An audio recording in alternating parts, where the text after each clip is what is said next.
안녕하세요. 김지영입니다. 심방세동의 초기 치료 2 75% 대 45%라는 이야기로 해보겠습니다. 왜 이게 2냐 하면 바로 얼마 전에 심방세동의 초기 치료로 한번 이야기를 한 적이 있었거든요. 거의 똑같은 연구 디자인이에요.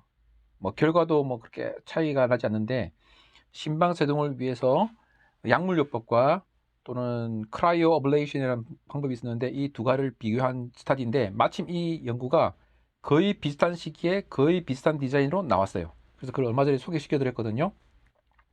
그때는 그 연구 결과뿐 아니라 심방세동과 관련된 번역상의 오류라든지, 제가 이전 아주 어릴 때, 젊을 때 20년 전쯤에 처음 봤던 어떤 영어를 번역한 책에서 심방세동을 어떻게 잘못 번역했는지 이런 이야기를 했습니다. 오늘은 그런 이야기는 빼고요. 연구 결과만 빨리 보도록 할게요. 역시나 상당히 교훈적인 내용이고, 실제 이런 환자가 있다면, 또 이런 환자를 대하는 의사가 있다 그러면 상당히 도움이 될 내용입니다. NEJM이고요.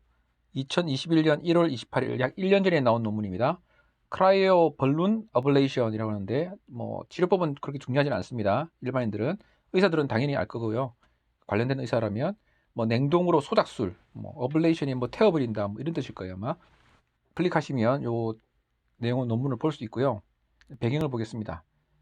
약물에 반응하지 않는 증상이 있는 발작성 심방세동 환자에서는 그 리듬을, 정상적인 동 리듬을 유지하기 위해서 항부정맥제 치료보다는 카테터 절제술, 지금 이제 하고 있는 것이 카테터 절제술이거든요. 이 카테터 절제술이 더 효과적이라는 것이 알려져 있어요. 즉, 약물부터 먼저 해보고 그 증상이 호전이 안 되면 그때는 카테터 절제술을 하라는 거죠. 근데 그러면 약물에 반응을 하지 않는 사람뿐 아니라 그냥 바로 하면 어떠냐. 근데 1차 치료에서는 이 카테터 절제술, 크라이오 벌룬 어블레이션이 과연 안전한가 아닌가, 약물에 비해서 어떤가가 좀 궁금한 거예요. 이전 연구에서 똑같은 디자인이었죠. 그래서 이 연구를 했습니다. 네, 방법은 이전에 리듬 조절 요법을 받은 적이 없는 발작성 심방세동이 있는 18세부터 80세 사이의 환자에게서 무작위로 1대1 배정했습니다. 그래서 항부정맥제 클래스 1 또는 3 에이전트를 넣었어요. 이게 약물요법이죠. 그 다음에 우리가 지금 하고자 하는 것은 크라이오 벌룬을 이용한 그 폐정맥 분리하는 그런 어떤 치료를 했습니다. 이 수술명이나 이 치료법은 조금 생소하신 분들은 자세히 알 필요 없습니다. 그리고 또 의사들은 제 글을 보지 마시고 실제 원문을 보시고 공부하시는 게 더 좋겠죠. 대충 감만 잡으시고요. 그래서 이걸 했는데, 결국 이거는 거의 준수술이라 그럴까? 수술까지는 아니지만 수술에 가까운 치료예요. 어떤 심장에다가 카테터를 넣어서 긴 전선 같은 걸 넣어서 거기를 태워버리거나 얼려버리거나 해서 파괴해버리는 그런 법이에요. 그러니까 일종의 수술에 속하는 거죠. 근데 수술치고는 간단한 수술, 그런 겁니다. 상처도 적고 그런 건데, 어쨌든 약물요법을 할 거냐, 어떤 시술 또는 수술을 할 거냐, 그렇게 나눠지는 거예요. 그래서 부정맥이 일어나는지 아닌지는 그 시작할 그때쯤, 한 달 뒤, 석 달 뒤, 6개월 뒤, 12월 뒤에 12리더 심전도가 여러 가지 팔다리에다가 이제 가슴에다가 뭘 붙이죠. 그래서 12개의 리드를 붙이는 심전도, 풀로 하는 심전도를 말합니다. 그러니까 아주 많이 붙이는 거예요. 영화 같은 데서 보듯이.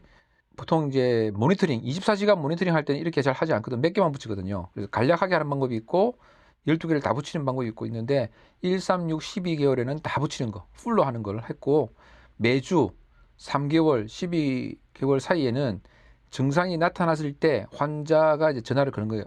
나타났어요 하고 그 모니터링 실시했고, 6개월과 24개월에는 24시간 보행 모니터링 했어요. 이건 뭐냐면 심전도를 그 충전기를 이용해서 들고 다니는 거예요. 잘 때나 걸어 다닐 때, 회사 갈 때 다 쓰는 거예요.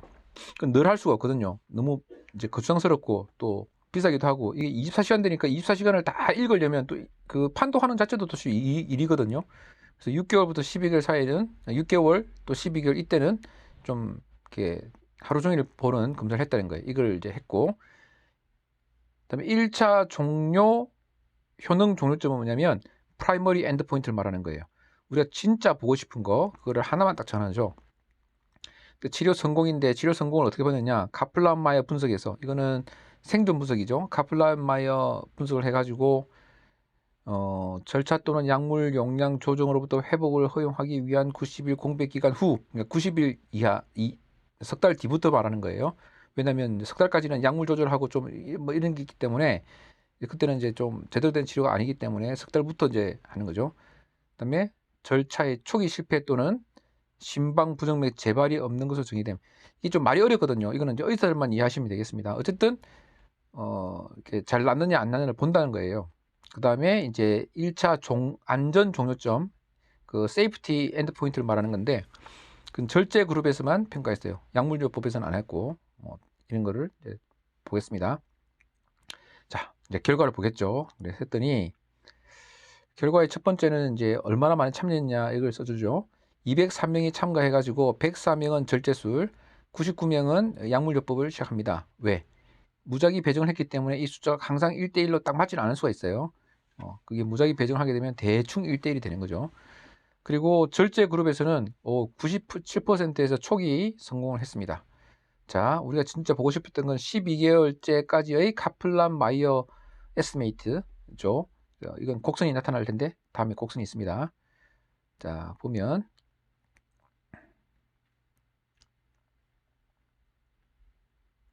자, 어블레이션 한 사람이 훨씬 더 곡선이 위에가 있죠.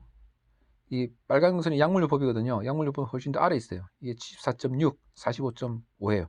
쭉 옆으로 꺼보면 45.0이고 이건 쭉 옆에서 선을 꺼보면 74.6이라는 거죠.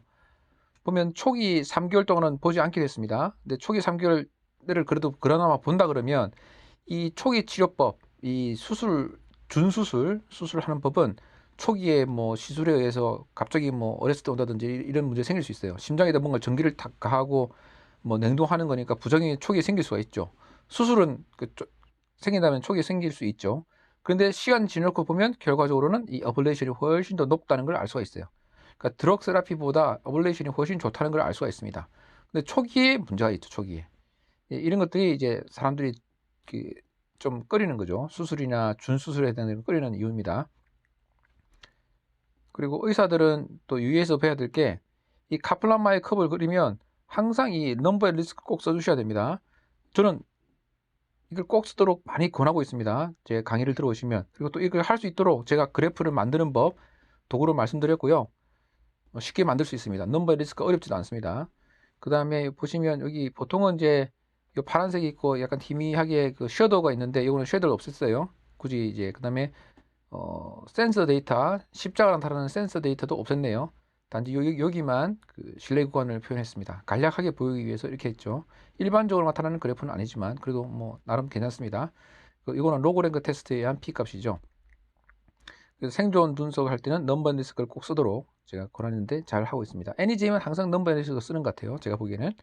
그 다음에 그 표를 보면 이제 테이블 3으로 되어 있는데 보면 프라이머리 이피커시 엔드포인트 이벤트로 되어 있고 이게 26, 51이죠. 그래서 26명이 발생했고 여기는 드럭 세라피는 51명이 발생한 거예요. 그러니까 훨씬 더 많이 발생했죠.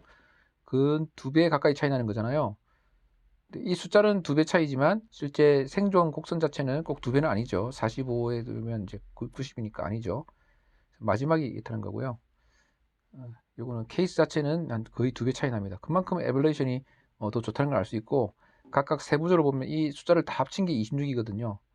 요거를 합친 것이 3이고 다 합친 게 26, 다 합친 것이 51인데 이 아블레이션, 이 준수술에 해당되는 이 방법 쓰게 되는 경우에 나타나는 어떤 부작용 내지는 합병증 이거 하고 이 드럭 세라피에 나타나는 합병증 뭐 이건 좀 양상이 다르다는 걸 알 수 있습니다.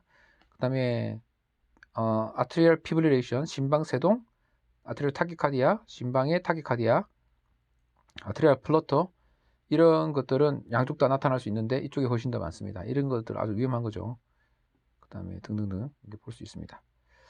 자, 그래서 그 밑에는 1차 안전성 평가 변수는 뭐 사건에 이렇게 했고 보면 약 1.9%가 생겼다는 거예요. 1.9%에서 무슨 일이 생긴 거죠? 그 시리어스 애드버스 이벤트를 보게 되면 그래서 어블레이션군과 드럭 세라피 군이 있는데 발생한 이벤트는 22명, 16명으로 퍼센트를 찌면 15%, 14%,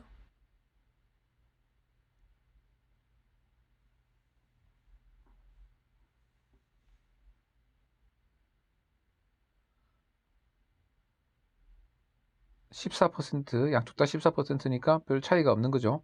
각각 내용을 쭉 살펴보면 이런 것들이 쭉 있습니다. 그래서 어블레이션이 뭐 조금 더 많았던 거죠. 보면 근데 차이가 거의 없는 그런 상태였습니다. 그래서 결국 약물요법이나 어블레이션이나 부작용은 비슷하면서 어블레이션의 효과가 더 있다 이런 걸 알 수가 있어요.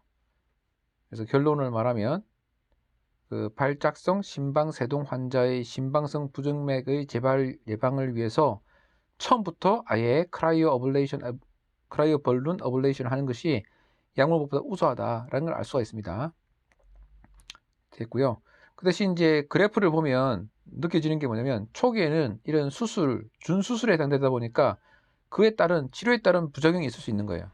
갑자기 뭐 심장 수술장 안에서 또 이런 것들은 수술장이 아니라 뭐 여러 가지 도구를 준비한 상태에서 엑스레이 투과되는 어떤 걸 볼 수 있는 그런 방에서거든요. 영상의학과에서 아마 많이 할 거예요. 심장 또 내과 같은 데서 그런 데서 하는데 갑작스럽게 뭐 심장 발작이 일어난다든지 이런 일이 생길 수 있죠. 초기에는 이게 뭐 한 두세 명 정도는 이렇게 큰 일이 생겼던 것 같습니다. 그래서 초기엔 낫다가 점점 좋아진다는 거예요. 그래서 이런 것들을 알면 우리 환자에게 어떻게 하는 게 좋은지를 알 수가 있죠. 그래서 뭐 굳이 따지자면 저 같으면 이렇게 할 것 같아요. 한 1, 2개월은 약을 써보고 아니면 1, 2개월 해서 안 된다 싶으면 빨리 이 어블레이션을 바꾸는 이것도 한번 하나의 방법이 될 수 있을 것 같아요. 아니면 빨리 처음부터 어블레이션 하든지. 지금까지는 초기 치료로 초기 약물부터 먼저 하고 그 다음에 카테터 절제술을 했는데 이제 앞으로 이런 연구들이 계속 나온다 그러면 이전의 연구와 함께 이전 연구도 비슷했거든요. 그래서 카테터 절제술이 아예 처음부터 프라이머리 치료로 작동하게 될 가능성이 있겠죠. 그래서 이 연구들이 또 의미 있게 잘 받아들여서 의미 있게 잘 전달돼서 우리 환자들에게 좋은 치료가 되면 참 좋겠습니다.